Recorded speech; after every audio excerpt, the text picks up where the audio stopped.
பயிற்சி கணக்கு 6. இது ரொம்பவே வித்தியாசமான கணக்கு. நல்லா புரிஞ்சு பார்க்கணும். இப்போ பார்த்தீங்கன்னா டிசம்பர் 2017 1ஆம் தேதி கொடுத்துருக்காங்க பாருங்கம்மா. ரொக்க இருப்பு முன்தூக்கி எழுதப்பட்டதுன்னு கொடுத்துருக்காங்க.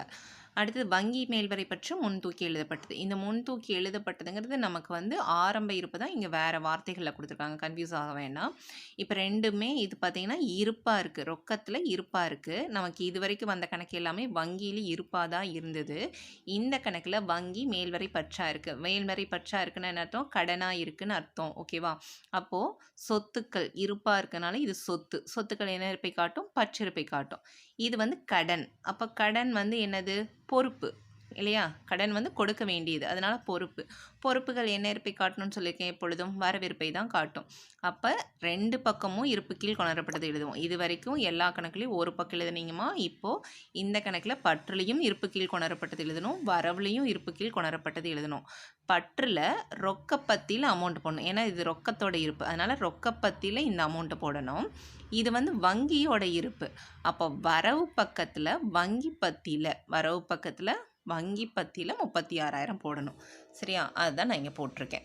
இப்போ பார்த்தீங்கன்னா ஜான் பாண்டியன் அவர்களின் 30 ரொக்கேடு டிசம்பர் 1 2017 இருப்பு கீழ் கொணரப்பட்டது பற்று எழுதியிருக்கேன்.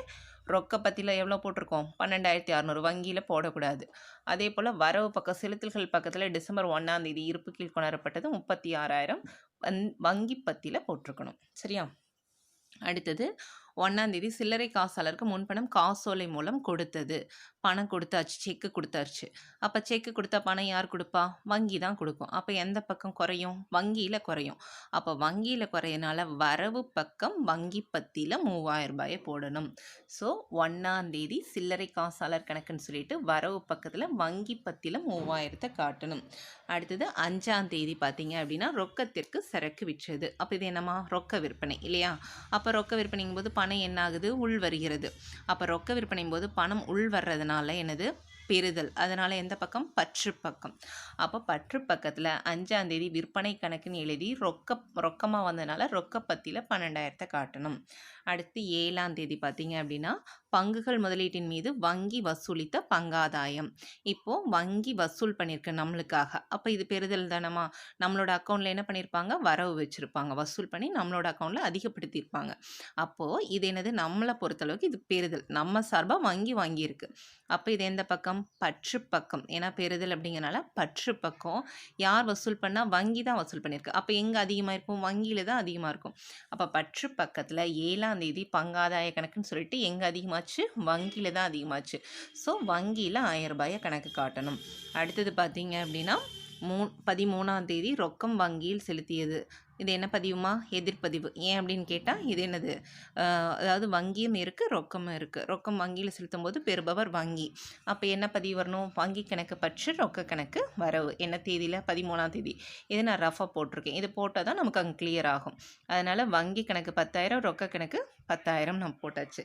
இப்போ ரொக்கம் எங்கேம்மா இருக்குது? வரவில் இருக்குது. அப்போ எங்கே வந்துடணும்? பற்று பக்கம் வந்துடணும். இப்போ 13ஆம் தேதி ரொக்கம் எழுதிய அமௌண்ட்டை வங்கி பத்தியில் போடணும். அதே 13ஆம் தேதி இங்கே வங்கி எங்கே இருக்குது? பற்றில் இருக்குது. அப்போ இப்போ எங்கே வந்துடும்? வரவில் 13ஆம் தேதி வங்கின்னு எழுதி அமௌண்ட்டை ரொக்கப்பத்தியில் போடணும். இது எதிர்பதிவுங்கனால பேரீட்டு பக்கம் பத்தியில் நம்ம இந்த 13ஆம் தேதிக்கு 2 பக்கமும் ஏ அப்படிங்கிறத நம்ம குறிச்சிடணும் மறக்காமல். சரியா? அடுத்தது என்ன தேதி? 14ஆம் தேதி வங்கி மேல்வரை பற்றிற்காக வங்கி வசூலித்த வட்டி. இப்போ வந்து வங்கி வசூல் பண்ணியிருக்காங்க. இது எதுக்காக வட்டி வசூல் பண்ணியிருக்காங்களாமா?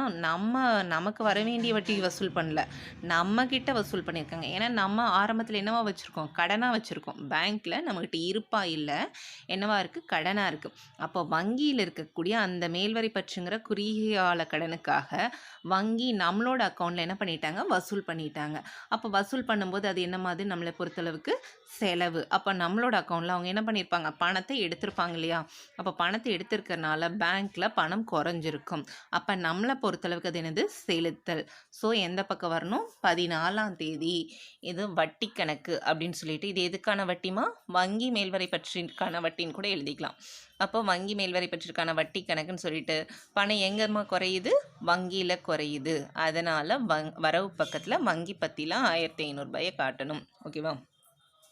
அதுக்கப்புறம் 18ஆம் தேதிமா சித்திக் என்பவருக்கு காசோலை கொடுத்தது 8000. அவரிடமிருந்து பெற்ற தள்ளுபடி 200. காசோலை கொடுத்தா பணம் யார் தருவா? வங்கி தரும். அப்போ வங்கியில் பணம் குறையுது. ஓகேவா? அப்போ எந்த பக்கமா? வரவு பக்கம் வங்கி பத்தியில் 8000 காட்டணும்.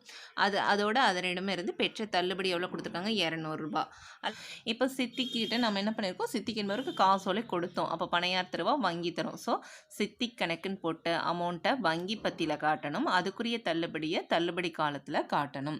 அடுத்து 24ஆம் தேதி பார்த்தீங்கன்னா காப்பீட்டு கோரல் பணம் காசோலையாக பெறப்பட்டு அன்றே வங்கியில் செலுத்தப்பட்டது ரூபாய் 17,000. காப்பீட்டு கோரல் அப்படின்னா இன்சூரன்ஸ் கிளைம் வாங்கியிருக்காங்கம்மா. அந்த கிளைம் வந்து செக்காக கொடுத்துருக்காங்க. இன்சூரன்ஸ் கம்பெனி என்ன பண்ணியிருக்கு? செக்காக கொடுத்துருக்காங்க. அந்த செக்கை வாங்கி நம்ம கையில் வச்சுக்கல, உடனடியாக என்ன பண்ணியாச்சு? வங்கியில் செலுத்தியாச்சு. காசோலை பெறப்பட்டதுன்னு மட்டும் கொடுத்துருந்தா நீங்கள் பற்று பக்கம் ரொக்க பத்தியில் போட்டிருப்பீங்க. இப்போ பெறப்பட்ட காசோலையை அன்னைக்கே வங்கியில் போட்டதுனால நம்மக்கிட்ட ரொக்கமாக இல்லை, அந்த செக் உடனடியாக எங்கே போயிடுச்சு? வங்கிக்கு போயிடுச்சு. அதனால் பெறுதல் அப்படிங்கிறனால பற்று பக்கம். ஆனால் எந்த பத்தி? வங்கி பத்தி. அப்போ 24ஆம் தேதி காப்பீட்டு கோரல் கணக்குன்னு சொல்லிட்டு அந்த 17,000 எந்த பத்தியில் காட்டணும்? வங்கி பத்தியில் காட்டணும். அடுத்தது 28ஆம் தேதி பாஸ்கரிடம் இருந்து பெற்ற ரொக்கம் அவருக்கு அளித்த தள்ளுபடி. நீங்கள் தள்ளுபடியை வச்சு நீங்கள் யோசிச்சிங்கனாலும் இது பற்று பக்கம் அப்படி யோசிக்கலாம். அல்லது பாஸ்கரிடம் பெற்ற ரொக்கம்னா பெறுதல், அதனால் எந்த பக்கம்? பற்று பக்கம். அப்போ 28ஆம் தேதி அவங்க கொடுத்த அமௌண்ட் அப்படியே நம்ம போட்டுக்கணும், அது கழிக்கலாம் கூடாதுமா. 28ஆம் தேதி பாஸ்கர் கணக்குன்னு சொல்லிட்டு அமௌண்ட்டை ரொக்க பத்தியில் 15,000 வாங்கியிருக்கோம், தள்ளுபடி பத்தியில் 150 ரூபாயை காட்டியிருக்கோம். இது வரைக்கும் நம்ம எப்பயும் போடுற கணக்கு ஆஸ் யூஷுவல். ஆனால் 31ஆம் தேதி ஒரு சின்ன வித்தியாசம் கொடுத்துட்டாங்க. என்ன கொடுத்துருக்காங்கன்னு பாருங்கள். கையில் ரூபாய் 18,600 வைத்துக்கொண்டு மீதமுள்ள தொகை வங்கியில் செலுத்தப்பட்டது. அப்போ வங்கியில் செலுத்தினா என்ன பதிவுமா? எதிர்ப்பதிவு. ஆனால் நமக்கு எவ்வளோ வங்கியில் செலுத்தணும்னு தெரியாது. அவங்க எல்லாமே கணக்கெல்லாம் போட்டு முடிச்சாச்சு. இப்போ என்ன சொல்லிட்டாங்க? 18,600 ரூபாய் கையில் வச்சுட்டு மீதியை வங்கியில் செலுத்துங்கன்னு சொல்லிட்டாங்க. இப்போ இந்த 18,600ங்கிறது என்னென்னா இருப்பு. கையில் இவ்வளோ வச்சுக்கிட்டு நீங்கள் அதை போடுங்க அப்படின்னு தானே சொல்கிறாங்க. அப்போ எல்லா கணக்குலையும் நம்ம வங்கியில் செலுத்தியதை கொடுத்துருப்பாங்க, நம்ம இருப்பை கண்டுபிடிக்கணும். ஆனால் இந்த கணக்கில் என்ன பண்ணிட்டாங்க? இருப்பை கொடுத்துட்டாங்க, வங்கியில் எவ்வளோ செலுத்துனாங்கன்னு நம்மளை கண்டுபிடிச்சி அதை எதிர்ப்பதிவாக போட சொல்லியிருக்காங்க. அப்போ நம்ம எப்படி போடணும்னு பாருங்கள். இது வரைக்கும் போட்டாச்சுமா. இது வரைக்கும் 28ஆம் தேதி வரைக்கும் இந்த பக்கம் போட்டிருக்கோம். இந்த பக்கம் பார்த்தீங்க அப்படின்னா 18ஆம் தேதி வரைக்கும் போட்டாச்சு. இப்போ போட்டதுக்கப்புறம் நம்ம என்ன பண்ணோம் அப்படின்னா ரொக்கம் வங்கி பற்றி பாருங்கள், தனித்தனியாக டோட்டல் பண்ணுங்கள். இப்போது அவங்க என்ன சொல்லியிருக்காங்க? 18,600 ரூபாய் இருப்பாக கையில் வச்சுட்டு மீதியை வங்கியில் செலுத்தியாச்சு. அப்போ இந்த 18,600 நமக்கு தெரிஞ்சிச்சு இல்லையாமா ஆல்ரெடி? இதுதான் எனது இருப்பு. ஸோ 31ஆம் தேதி ஒரு 3 லைன் மேலே விட்டுருங்க. இடத்த விட்டுட்டு இங்கே என்ன பண்ணுறீங்க? இருப்பு நமக்கு தெரிஞ்சிருச்சு. அதனால் இது என்னென்னு எழுதிடலாம்? இதுதான் இறுதி இருப்பு. ஏன்னா இதுதான் நம்ம கையில் வச்சுருக்கோம். அந்த இருப்புங்கிறது என்னது? கையில் வைத்திருக்கக்கூடிய ரொக்கம். அப்போ இருப்பு கீழ் இறக்கப்பட்டதுன்னு சொல்லிட்டு ரொக்கப்பத்தியில் 18,600 ஃபஸ்ட்டே நம்ம போட்டுடுறோம். ஓகேவா? இது வந்து எப்பயும் நம்ம இதெல்லாம் கொடுத்துருவாங்க, இதை கண்டுபிடிப்போம். இந்த கணக்கில் இந்த அமௌண்ட்டை கொடுத்துட்டாங்க, மேலே எவ்வளோ வங்கியில் செலுத்துனாங்கன்னு நம்மளை கண்டுபிடிக்க சொல்கிறாங்க. 18,600 போட்டுருங்க. போட்டுட்டு இப்போ வங்கி பற்றி நம்ம பார்க்கக்கூடாது. ஏன் பார்க்கக்கூடாது அப்படின்னா, ஏன்னா வங்கியில் செலுத்தினதுக்கப்புறம் வங்கியில் மாற்றம் வரும். அதனால் வங்கியை விட்டுருங்க. இப்போ எதை மட்டும்தான் பார்க்கணும்? ரொக்கத்தை மட்டும் பாருங்கள். ரொக்கத்தோட பற்று பக்க டோட்டல் பாருங்கள், 39,600 வருமா. அதே போல் வரவு பக்கம் பார்த்திங்கன்னா இங்கே ஒரு 10,000 இங்கே ஒரு 18,600 மட்டும்தான் நமக்கு தெரியும். இந்த வங்கியில் செலுத்துன்னு நான் மறுபடியும் போட்டிருக்கேன் ரெட்டிங்கில் தனியாக. அப்போது 28,600 நமக்கு தெரிஞ்சிருச்சு. அப்போ 28,600 கழிச்சிருங்க. ஏன்னா இது நமக்கு முதல்ல செலவு பண்ண பணம், இது என்ன பணம்? கையில் வச்சுருக்கக்கூடிய பணம். ரெண்டையும் டோட்டல் பண்ணிட்டா வங்கியில் எவ்வளோ செலுத்தணும்னு நமக்கு தெரியும் இல்லையாம்மா? 11,000. இந்த 11,000 தான் நம்ம என்ன பண்ணியிருக்கோம்? வங்கியில் செலுத்தியிருக்கோம். அப்போ வங்கியில் செலுத்தியிருந்தால் அது என்ன பதிவாக மாறிடும்? எதிர்ப்பதிவாக மாறிடும். அப்போ இப்போ பதிவு என்ன? வங்கி கணக்கு பற்று ரொக்க கணக்கு வரவு. இப்போ இந்த ஃபஸ்ட்டு 11,000 இங்கே போட்டுருங்க. எதுவும் நம்ம பார்க்க வேண்டாம், எதிர்ப்பதிவே பார்க்க வேண்டாம். என்ன பண்ணிட்டோம்? பற்று 39,600 டோட்டல், வரவு வந்து இங்கே ஒரு 10 + 18,600 டோட்டலில் 28,600 கழிச்சிட்டோம். இன்னும் பேலன்ஸ் வந்து 11,000.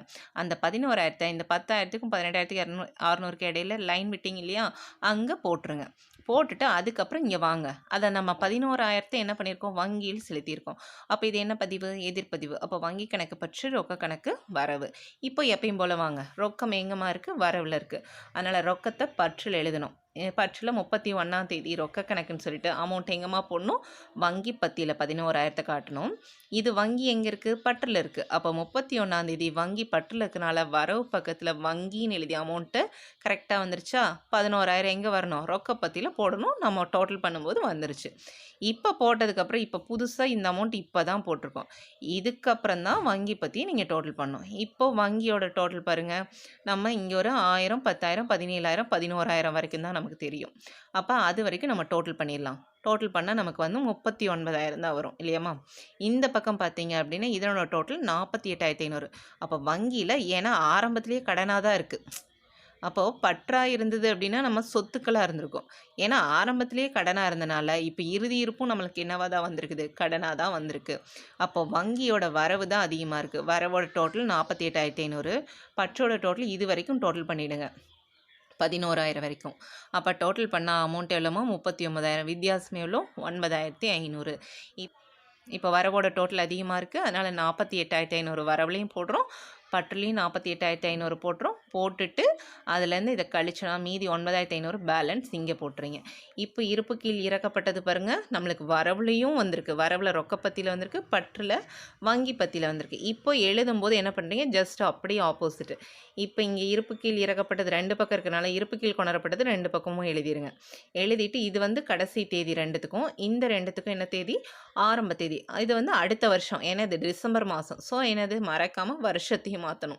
அப்போ 2018 ஜனவரி 1ஆம் தேதின்னு போட்டுட்டு இருப்பு கீழ் கொணரப்பட்டதுன்னு எழுதி 2 பக்கம் எழுதி ரெடியாக வச்சுருங்க. வச்சுட்டு இப்போ எங்கெங்கம்மா இருக்குது? ரொக்கப்பத்தியில் இருக்குது 18,600. ஸோ வரவு பக்கம் இருக்கிறத நம்ம பற்று பக்கம் 18,600 கொண்டு வந்து மறக்காமல் போட்டுரும். அதே போல் இங்கே 9,500 பற்றில் இருக்குது. அப்போ அது எங்கே போயிடணும்? வரவுக்கு போயிடணும். ஸோ 9,500 வரவு பக்கத்தில் எந்த பத்தி? அந்த பத்திக்குரிய அமௌண்ட் கரெக்டாக அந்தந்த பத்திக்கு போயிடணும். ரொக்கமாக இருந்தால் ரொக்கத்துக்கு தான் போடணும். வங்கியாக இருந்தால் வங்கிக்கு தான் நம்ம போடணும்.